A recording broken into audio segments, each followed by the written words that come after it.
how do you set up and create group dynamics so that people feel safe to be able to share, to be real, and what does that look like? And then how do you do that in a more remote setting?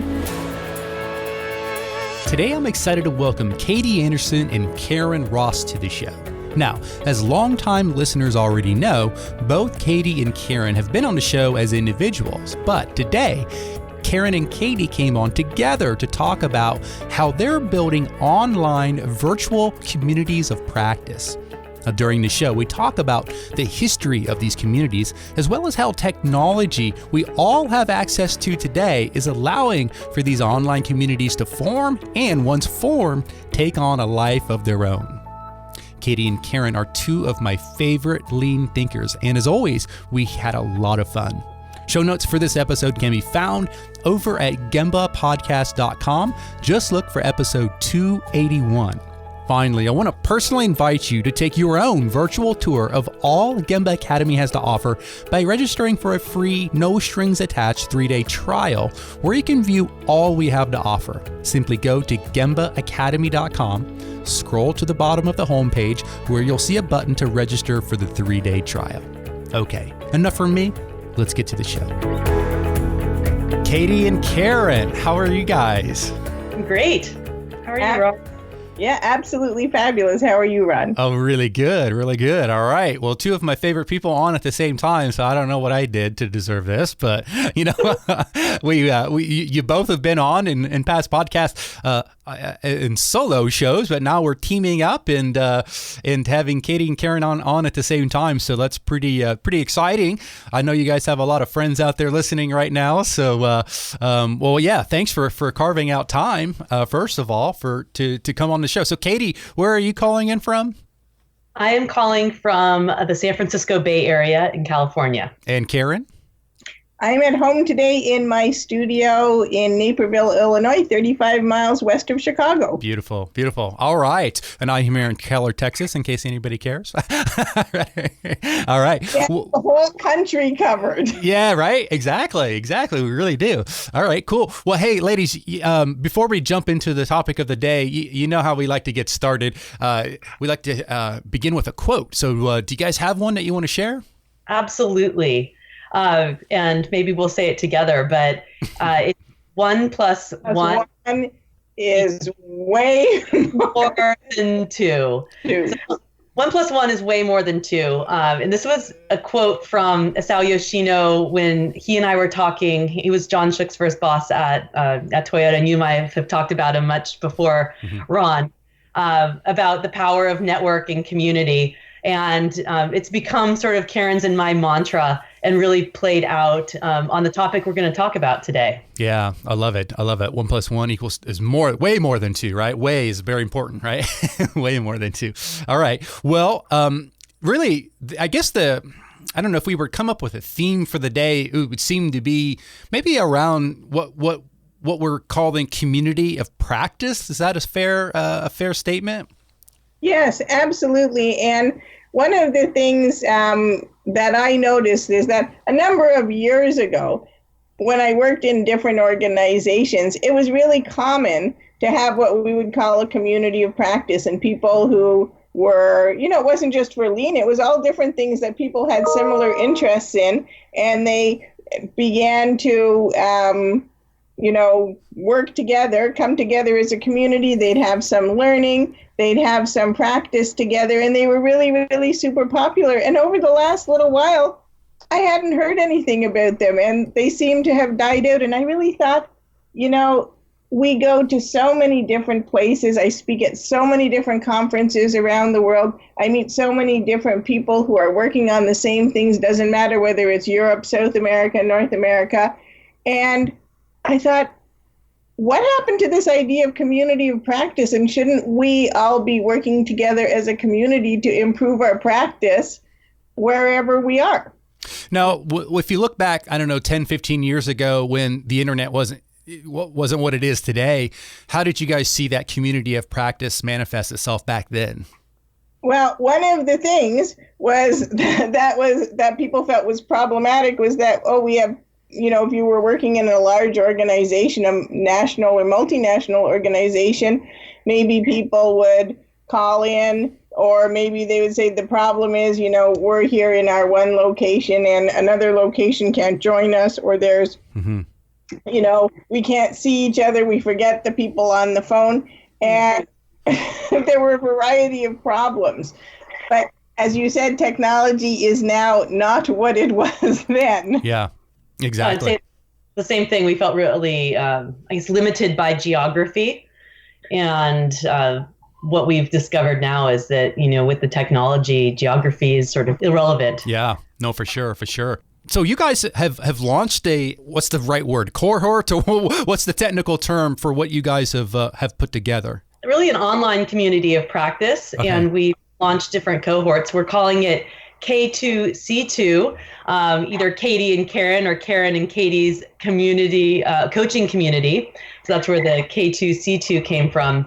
And we just wrapped up actually today the first cohort series of coaching sessions, and it was just a fabulous experience, and we learned so much. Yeah. Well, congratulations on getting us started, and I want to hear more about it later in the show.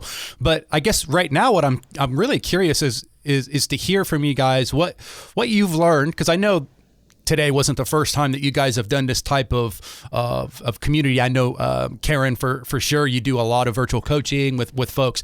So I want to kind of focus in on that concept of the virtual coach, or the virtual community in this case. And I'm really curious to hear some best practices for folks out there. Right now, we are all connected over Skype. It's free. We have cameras. We can see each other. All that kind of stuff. So it's really, really powerful. Is that what you guys suggest? Just get a Skype account and connect that way, or what other best practices are you seeing today as it comes to this virtual connection? I think that one of the things that we found is that it's unbelievably important, no matter what video platform you use, is to actually have the ability to see each other. And I'm not going to advertise for a platform. Yeah. And in my own coaching, I actually use a whole wide variety. Skype, FaceTime, Zoom, life size. Sometimes in working with clients, whatever they have available and they're comfortable with, I'll work towards. But it's an unbelievable game changer to be able to see people. And one of the things that I found for my coaching is that I know there's the statistic, like something like 80% of communication is by nonverbal means. And so when you're talking on the phone, you can hear words and you might be cognizant of tone of voice, but also you miss whether seeing if somebody is comfortable or uncomfortable. Because sometimes people will say to you, oh, of course, yes, everything is fine, but if you actually see them, you can see it's not fine. The other thing in using video, and especially in the large format like our coaching community, everybody can see each other, and it keeps people really engaged in the conversation, because you don't just hear the words people are saying. You can see someone on the smaller screen. You can see they're really excited about what the person who's speaking is saying. They're smiling, they're nodding, they're two thumbs upping. Yeah. So that visual component is unbelievably important to create community. Yeah, absolutely. I actually took a few screenshots of us today because I love just the visual of that community presence together and how that really played out. Now, are there any suggestions or recommendations on how many people should connect virtually? Well, I'll take this one. It's the same with leading any kind of group situation. When you're wanting to make sure that everyone is engaged and has time to share their voice, you want to have a group that's sized so that opportunity exists. And, once you sort of cross the threshold of more than 12 or 13, it gets a bit more challenging. We found, so, it depends on the situation, but for the type of community cohort that we've been experimenting with, we found that sort of keeping that under the 12 limit helps allow everyone to have time to share and provide their input and voice. Mm-hmm. Karyn, what do you think? I agree. And I think another best practice is that there's a structure and a format that everybody understands. And of course, you can modify as you go forward. But we do have a structure so that either Katie or I is the leader, so that we can help, keep on pace and make the segue from one section of the conversation to another section of the conversation. And everybody knows in advance that we're going to start out with reflections on the practice that we had from the week before. Then we're going to have a small teaching section, and then we're going to have the portion of where people say what we're going to work on intentionally the next time. And I think that structure, which everybody knew and which they could see in a written portion, that was really important also for the community, because then it wasn't willy-nilly interactions. It was very intentional, and people understood what to be talking about when they should talk. So I think it's really important to understand, just like anything else, you should have that structure that people can know about beforehand. Mm-hmm.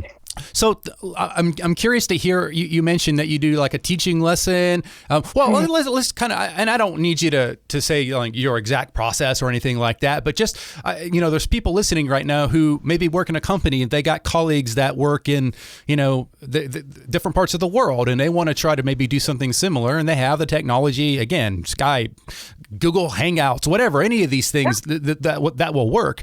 But that's the easy part. Like our teenage kids could do that, right? And they do. But what's the is it like an hour? What do you suggest? Like an hour long, 2 hours long? What do you think works best from a timing perspective? Well, for this, we found that an hour was what we experimented with, and it really worked quite well. It gave enough time, and again, that's with the limit of 12 or fewer people, so that everyone had time to speak, but not too much time, so no one was dominating that first half of the reflections. Mm-hmm. We really wanted to be short, tangible teaching moment, and then some more questions and discussion, and that really worked out quite well. And also, if you go more beyond an hour, it can be challenging for people to find that consistent time on their calendar. So the hour really seemed to work quite well in the format that we had put forward for the structure. Mm-hmm. So within that hour, then you mentioned, some sharing, some teaching. Talk a little bit about the teaching. Is it like just a topic of the day, or do you have like a curriculum for, maybe the next 12 weeks, we're going to learn about this over the next 12 weeks, and then you start chipping away at it? How are you approaching that? Actually, one of the things that Katie and I were so excited about doing this is because for Katie and I, in a way, for ourselves, it's our own community of practice as well. Just a little bit of history. Katie and I knew each other through the internet, and we met last year at a conference in the Netherlands. And when we met each other in person, I think we instantly felt like, oh, what a fun connection. And our approaches are very similar, but actually they're different as well. And then Katie lives in California, I live in Chicago, and we started talking to each other about our different approaches, and both of us are business owners. And, it was nice to get together. We would talk about our approach, the different things we were doing. We would help each other.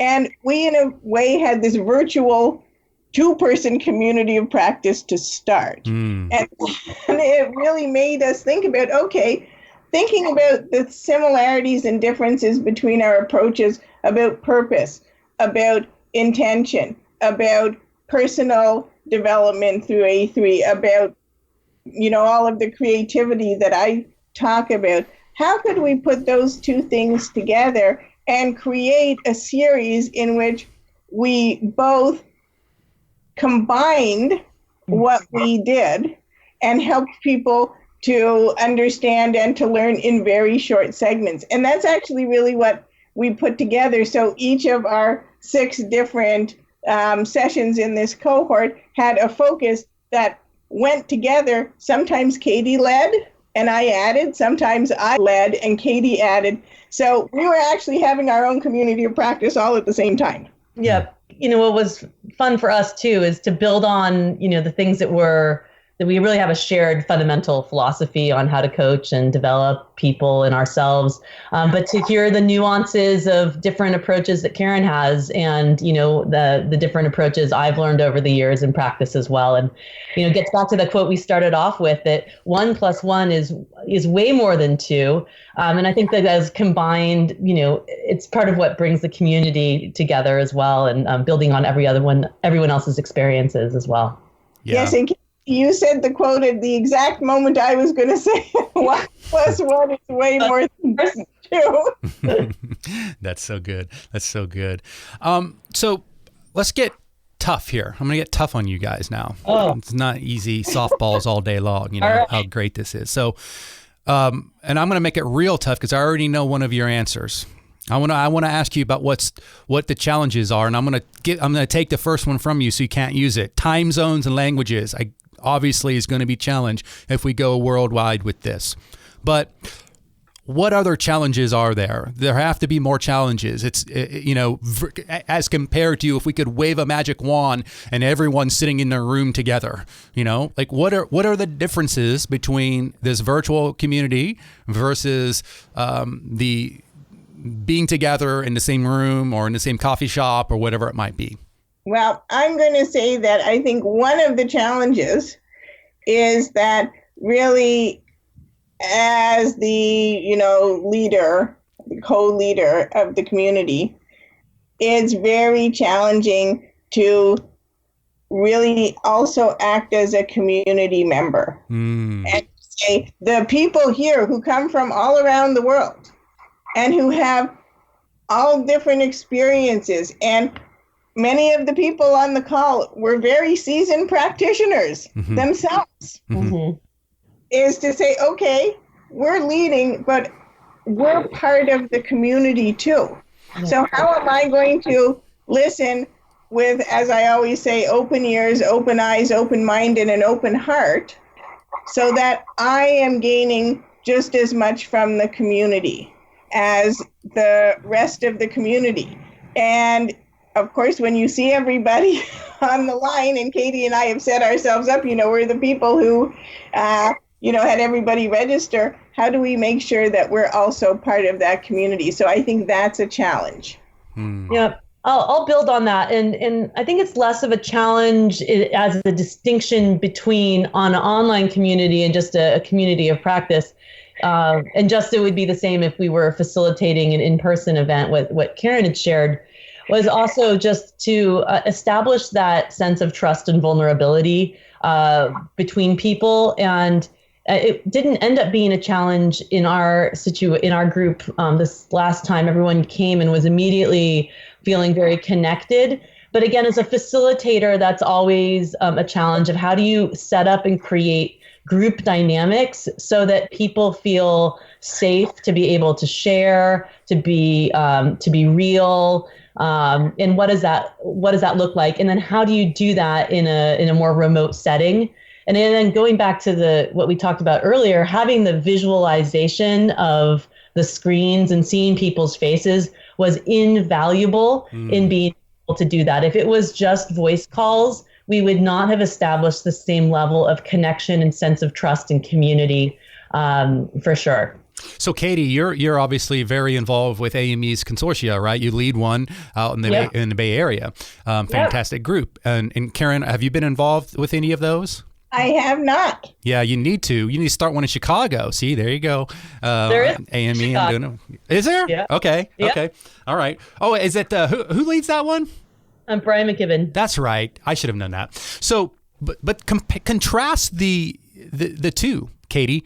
I remember came and spoke at one of them last year, and it was awesome. I mean, my goodness, it was a huge crowd right at that one. Yep. But they're not always like that. But I remember going into lunch and everybody's sitting around, we're going around a table and everybody's sharing and everyone's clearly comfortable with one another. To your point, that vulnerability, there was no issues there. Like, how would you contrast the dynamics, the feel between that live consortia in these online communities? Yeah, so there are a few distinctions in the group, and especially how what you experience. But the way the consortia functions, it's not always the same group of people coming together. So again, we always have to do some of that team building and establishing trust with each other. But I think when people come with a shared purpose, an intention for learning and development, that already sets that foundation. What we do more with this community of practice, and you could do it in person too if geography was not a barrier, is having regular, frequent sessions together, whereas the consortia meets maybe every 6 to 8 weeks, depending on our agenda and our schedule. And there is specific practice at a personal level. And so having that anchored around frequent, we had our sessions weekly, practices and tied to real key tangible intentions for practice and reflection helped us. And so that was just a little bit of a distinction in terms of how the groups were functioning. But certainly you could do the same thing with a consortia group or with an in-person group in terms of a community of practice focused on some sort of personal development. I'd also like to say that one of the things that I think was different, because I often do, facilitations of all different kinds of things in different places. In that case, and I think, AME, I'm sure functions the same way, is that people come from different places and they all come to one room. And it may be one organization space, but in this case, everybody participated remotely from their own space. And I would say many of the people were in their own home, in a personal space, not, necessarily a workspace. So you got to see not only the person, but of course the background of their space. So people would see me sitting in my studio, or in one case, someone was driving me in a car in the Netherlands. Yes. And so I think that when you see someone and they're obviously sitting in their home office, right, or in their kitchen, or they're driving in their car, first of all, you make a real connection with them as a human being, not just as a worker or, because they're in their own space. And oftentimes when people are in their own space, they're much more comfortable and willing to share things about who they are as a person and their life, than if we all go to one space that's, a workspace or that's a conference space. I think that creates a different level of connection as well. Yeah, that's a great point. I mean, one could make an argument that the more frequent, ongoing, virtual connection could be even more authentic, right? Than hey, I got my conference face on right now. I'm at the conference, and I'm in my conference mode. And that's not that it's bad; it's good. It's just different, And so I think there's there's value for both, obviously. Yeah. So, what surprised you about this online community? I'm going to say the thing that was the biggest surprise for me was the speed and the depth of connection that people made. So after the first or second session, Katie and I came back to find out that people had actually contacted each other between sessions and had now set up coaching with each other. They're cheating on the group? And not cheating, supplementing. Yes. That's great.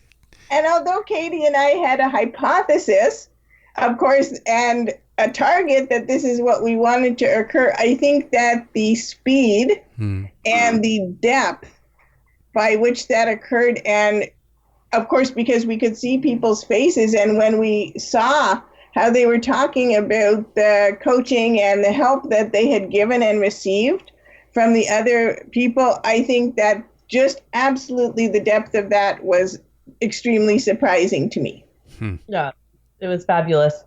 To go back to I'll build on that and a little bit of our just earlier conversation that I don't know if it was a huge surprise, but a little unexpected that people really brought their whole selves to the session. And while we were talking about coaching, and maybe most people joined because they had a business interest in their professional lives about augmenting their coaching skills, many people were bringing in how they were using the skills and the techniques that we were talking about in their personal lives as well. And so I just think there's such value. We don't separate ourselves like we're one person at work, we're one person at home. We're our whole selves. And so it was really great to have that, just that whole self approach to our coaching community as well. Mm-hmm, mm-hmm.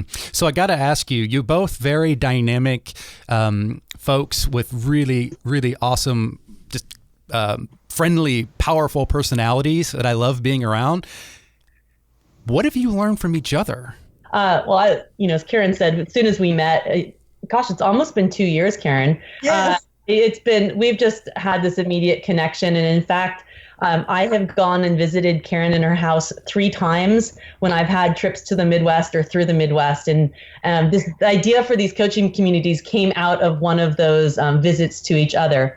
But something I've learned from Karyn, and it's really helped me shift a little bit in how I approach some of my coaching, is the concept of short, frequent coaching sessions. And to not be tied to, a half hour or an hour, and how that frequency and the shorter sessions of checking in can actually help people do much more of those rapid PDCA cycles on themselves.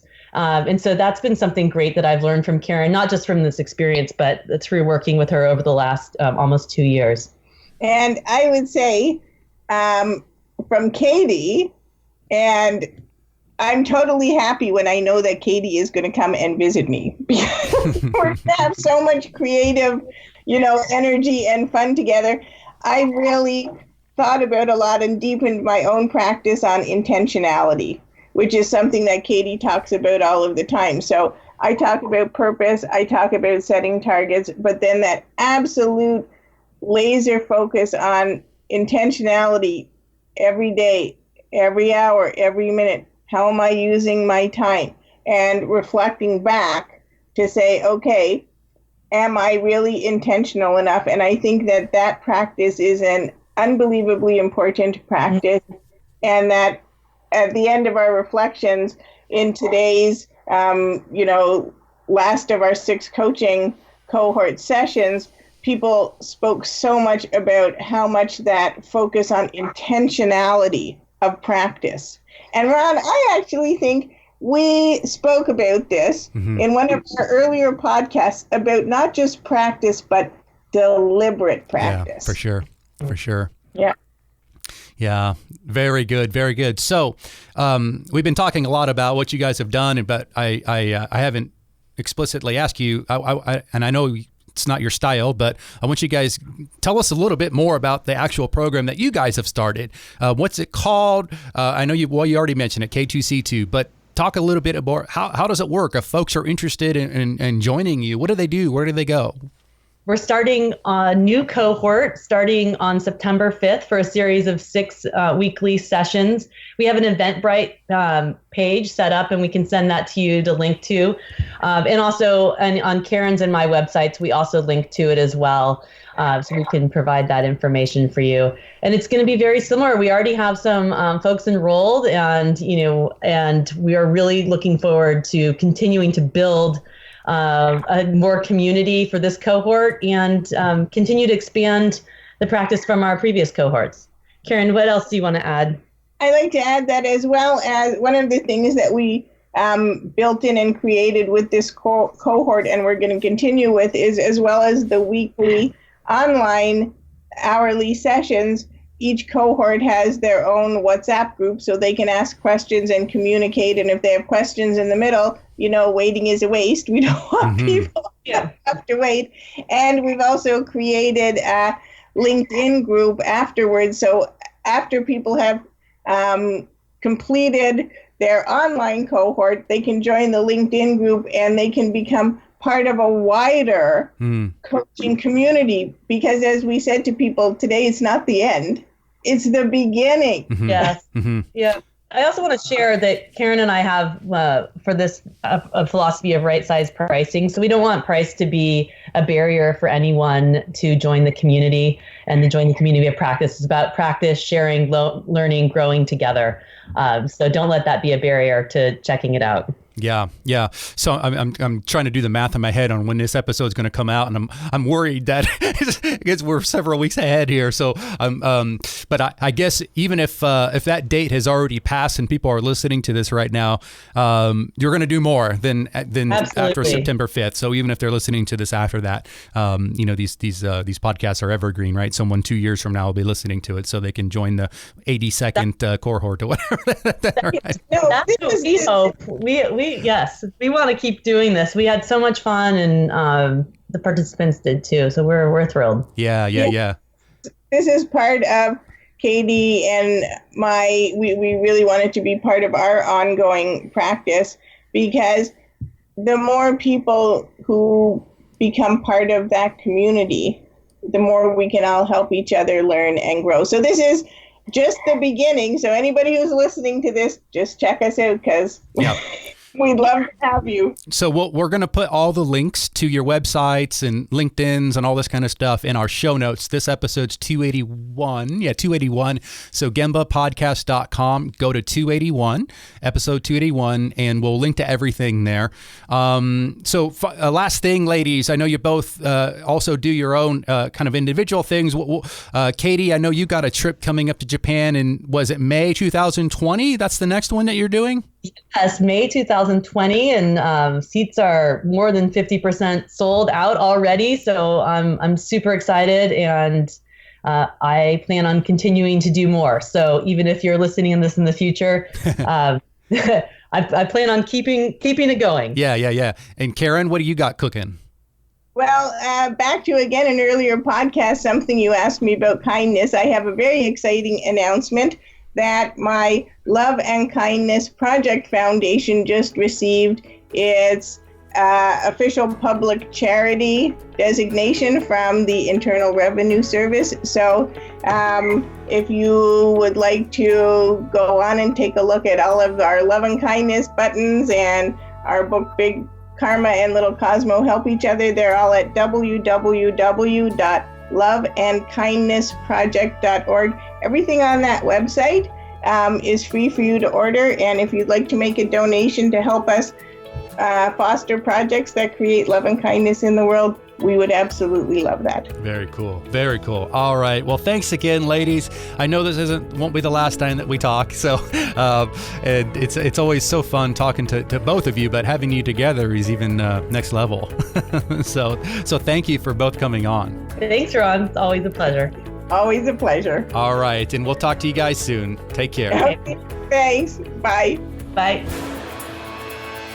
Thanks for listening to the Gemba Academy podcast. Now, we invite you to take a no-strings-attached, fully functional test drive of GembaAcademy.com. Gain immediate access to more than 1,000 Lean and Six Sigma learning resources, all free of charge, at GembaAcademy.com.